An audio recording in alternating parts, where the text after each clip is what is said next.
female genital mutilation has been identified as one of the causes of maternal mortality, reproductive infections and diseases. Despite its negative consequences, at least 200 million girls and women alive today have undergone some form of FGM in 30 countries. To curb this menace in Nigeria, former First Lady Stella Obasanjo on February 6, 2003, made the official declaration on zero tolerance to female genital mutilation in Africa. The historical day has also been part of a combined effort by the UN to meet one of its sustainable development goals, which is the elimination of FGM in a key target under Goal 5. And now we're joined by Raymond Okpani, founder, YouthSpark Pan-Africa. Thank you very much for joining us on the news. Thank you so much. All right. What's peculiar about this year's theme? Okay, I'm so happy to be here. The theme, like we know, it's centered around unleashing youth power. For me, there are two basic peculiarities as it has to do with it. First is that the effort of young people, they're beginning to recognize the effort of young people in combating the harmful traditional practice of female genital mutilation. It's very peculiar, not because young people were not doing anything in the past, but because it was very, very, probably it was actually at the backside. It was not visible, kind of. So people were always shut out when they want to come up with issues like this. That's the first reason.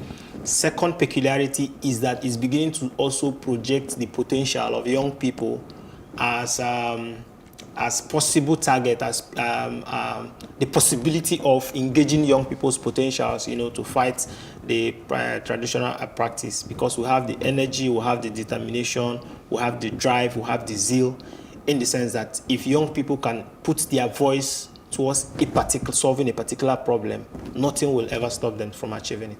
Okay, can you make a distinction between, because people talk of FGM and then they talk of FGC. I think the other one is circumcision? Female circumcision. Yes. What was the difference? Let's clear that out. So I think we need to also make this clear, because first of all, the female genital mutilation, it's also important that people get to know it is the total or partial removal of the female external genitalia for non-medical reasons, but circumcision, no, because the only place circumcision was actually adhered to is when it has to do with the male circumcision.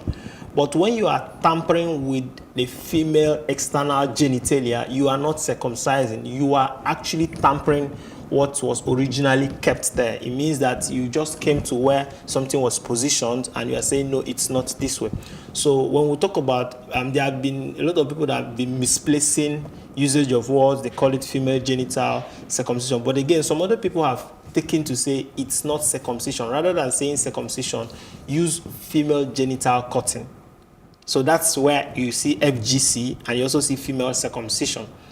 For people that are, let me just say, they're ignorant, but there is nothing like female circumcision. You can only say female genital cutting or female genital mutilation. Okay, let's look at the figures now.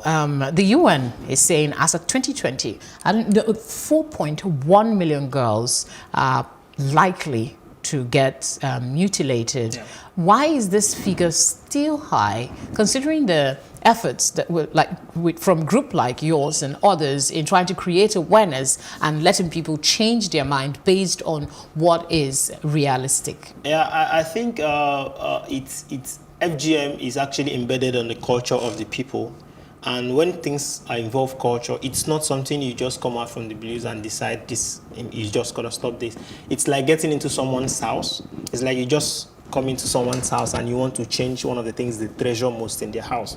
We've had issues where we go for advocacy or campaigns or sensitization in communities, and the community will literally fight back violently, because this is something they cherish according to their belief. Either it is as a result of rite of passage, either they are trying to use it to promote the female fertility chances, or they are trying to use it to ensure purity of a lady. So it means you are coming to defy what makes them unique and what makes them them. So is that still the situation in Nigeria today? No, there have been a lot of sensitization. There have been a lot of, I can tell you, there are a lot of engagement across all sectors. We've engaged traditional rulers, religious leaders, lawmakers, security agencies, teachers, and even the circumcisers themselves, the people that actually perform the practice.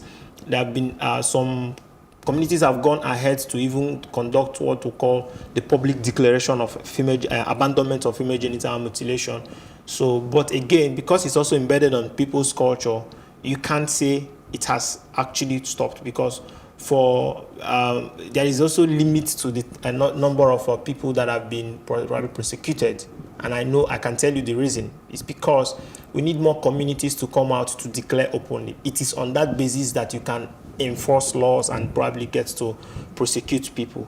But as for awareness, it's very, very high across communities. But I can't say it's actually, it's doing a lot of work, but more work still needs to be done. Yes. Okay. How do we get adolescents and young people, as it were, to understand the ills that come with female genital mutilation? Because they are the focus of the UN this time, trying to get the youth a bit more involved. So how will that work? It's important that young people are involved, because, I mean, our grandmothers, our mothers, and all the elderly people who started this one we don't know are beginning to phase out. Their generations are phasing out, leaving out the current dispensation of generation of young people.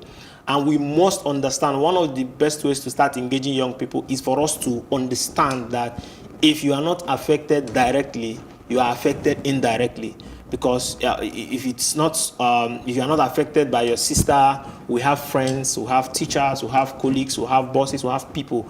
And depending on how it affects those people, probably psychologically, it leads to low productivity, it leads to increased mortality rates, people are having a lot of health complications and all that. It falls back on you directly or indirectly. So young people need to understand that we have a role to play, because it affects us whether directly or indirectly.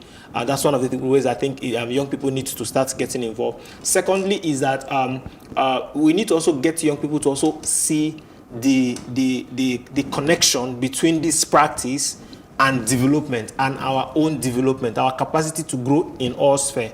Because the issue of women are very, very, very important as far as any development is concerned, and not just development, sustainable development. If you must sustain any project, if you must sustain any idea, anything, whatever it is, you must have the full backup of the women folk in that. And imagine if a woman has been tampered with and she's not well positioned, she's not in the right frame of mind to be able to deliver effectively. Trust me, there is a lot of limits to what we can achieve as male folks. So, and for young people, because we are growing, if we're not married, we're going to get married, we're going to have children. It's also, and again, if you get married and then your wife is starts suffering the consequences, then you would have failed having done your assignment as a young person.